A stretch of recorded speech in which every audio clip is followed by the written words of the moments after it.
Shoutout! Shout Pala Dasmariñas, Cavite. Narito po tayo ngayon para sa preventive maintenance or check-up ng aking Isuzu Crosswind na luma na. Ayan, check up po niya lahat ang mga pangilalim para makita kung may mga problema na sa mga malayo ang takbo. So far, wala namang mga problema. Okay naman lahat kasi naingatan ko rin ito sa mga humps, sa mga lubakang malalaki. Iniingatan ko ang bawat takbo niya. Lagi ko rin kasi itong kinakargaan. 7 kami sumasakay, minsan nga siyam pa.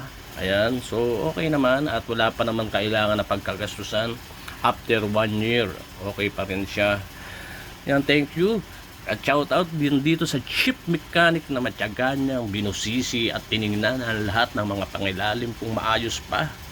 Shoutout din sa aking mga katimay, sa mga ka-Isuzu, mga ka-reels na mga pumupuso at nagkukomento at sa lahat ng mga bumibili ng pyesa. God bless to all and Merry Christmas in advance.